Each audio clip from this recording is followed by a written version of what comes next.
दोस्तों नमस्कार। रविवार को रामलीला ग्राउंड में जिस तरीके से दिल्ली पुलिस ने इस देश की लोकतंत्र की खूबसूरती दिखाई, एसएससी प्रोटेस्ट करने वाले स्टूडेंट्स को जिस तरीके से दिल्ली पुलिस ने अपनी डंडे से, अपनी लाठी से, अपने जूते से, अपने क्रूरता से जो लोकतंत्र का महत्व समझाया, जो लोकतंत्र की खूबसूरती दिखाई, उसको पूरे देश ने देखा। ये दृश्य देखने के बाद हमें भारत के लोकतंत्र पे शर्म आती है। मैं पूछना चाहता हूं इस वीडियो के माध्यम से कि जो एसएससी प्रोटेस्ट करने वाले छात्र थे, वो क्या मोदी जी से देश की संपत्ति मांग रहे हैं? क्या दिल्ली पुलिस से उनकी वेतन मांग रहे हैं? जो दिल्ली पुलिस इतनी क्रूरता से उनके ऊपर लाठी डंडे बरसाने का काम कर रही है, आपने देखा किस तरीके से कुत्ते और बिल्ली की तरह उन्हें मार रही है। किसी छात्र का पांव टूट गया, किसी का हाथ टूट गया। अभी पिछले महीने आपने देखा कि किस तरीके से एसएससी वाले टीचर्स को, जो शिक्षक हैं, जो स्टूडेंट्स को गाइड करने का काम करते हैं, पढ़ाने का काम करते हैं, उन्हें किस तरीके से दौड़ा दौड़ा के दिल्ली के सड़कों पे मारने का काम किया, उनके साथ बदतमीजी करी। और रविवार को सिर्फ स्टूडेंट्स नहीं पीटे, लल्लन टॉप जो मीडिया वाले हैं, जो न्यूज वाले हैं, जब वो कवर करने गए तो उनका भी माइक और उनका भी आई कार्ड चेक किया गया। सुनने में आ रहा है कि जो कैमरामैन था वो मुसलमान था, तो उसको शक के घेरे में ले लिया गया। एक आईपीएस अधिकारी ने कहा कि आपकी जांच होगी, आपसे पूछताछ होगी।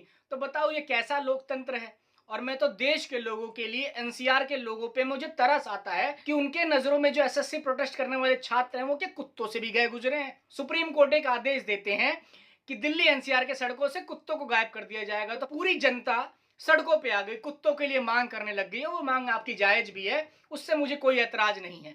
कुत्ते बोल नहीं सकते, कुत्ते धरना नहीं दे सकते, तो आपने उनके लिए आवाज उठाने का काम किया, जिसके बाद सुप्रीम कोर्ट ने भी उस आदेश को बदलने का काम किया। लेकिन जो एसएससी प्रोटेस्ट करने वाले जो छात्र हैं, जो यूपी बिहार देश के कोने कोने से आके दिल्ली में प्रदर्शन करने का काम कर रहे हैं शांतिपूर्ण तरीके से, उन्हें दिल्ली पुलिस कुत्ते और बिल्ली की तरह मार रही है। लेकिन हमें कोई फर्क नहीं पड़ता, हमें उससे कोई मतलब नहीं है, क्योंकि वो लाठियां आपके घर के, हमारे घर के बच्चों पे नहीं चल रही।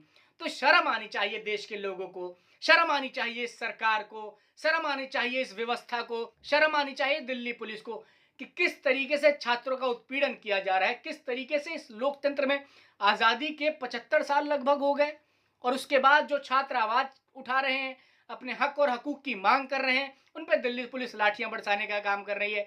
कोई मीडिया एजेंसी जाके अगर उन्हें कवर करने का काम करिए, क्योंकि ज्यादातर मीडिया तो देश में गोदी मीडिया और मोदी मीडिया हो गई है, वो दिखाने का काम नहीं करेंगी। लेकिन जो दिखा रहा है, उनकी माइक छीना जा रहा है, उनका आई कार्ड चेक किया जा रहा है, उनको जाति और धर्म के नाम पर टोका जा रहा है, तो बताइए इस देश में न्याय किस तरीके से होगा। इन तमाम घटनाओं के ऊपर तो मैं एक ही बात कहना चाहूंगा देश के प्रधानमंत्री से कि जब नाश मनुष्य पे छाता है, पहले विवेक मर जाता है। मोदी जी, आपका समय जाने वाला है, क्योंकि ये वही छात्र हैं जिनके माँ बाप इस देश के टैक्स पेयर हैं, और ये वही छात्र हैं, तमाम पॉलिटिकल पार्टीज को वोट देने का काम करते हैं। लेकिन आप इन पे जिस तरीके से लाठियां बरसाने का काम करें, जिस तरीके से आप इनके हाथ और पैर को तोड़ने का काम कर रहे हैं, जिस तरीके से आप इनके भविष्य को बर्बाद करने का काम कर रहे हैं, देश के भविष्य को बर्बाद करने का काम कर रहे हैं, शून्य काल में ले जाना चाहते हैं, आप तमाम लोगों को मानसिक रूप से गुलाम बनाना चाहते हैं, तो ये छात्र आने वाले चुनाव में आपको सबक सिखाएंगे कि किस तरीके से लाठियां बरसाई जाती हैं। जितनी तेज इस सरकार की लाठियां होंगी, जितनी तेज दिल्ली पुलिस की लाठियां होंगी, उतनी तेजी इस बार जो वोटिंग मशीन है उसमें से आपके खिलाफ आवाज जाएगी,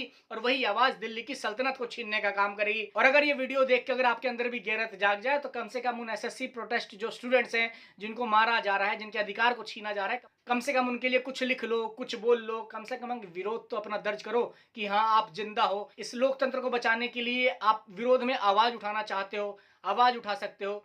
अगर आपको मेरी वीडियो अच्छी लगे तो इस वीडियो को शेयर करें, लोगों तक इस वीडियो तक पहुंचाएं, ताकि उनके अंदर की मनुष्यता जगे और उन्हें लगे कि इस देश में अगर किसी आदमी के साथ अन्याय हो रहा है तो हम उसके खिलाफ हैं।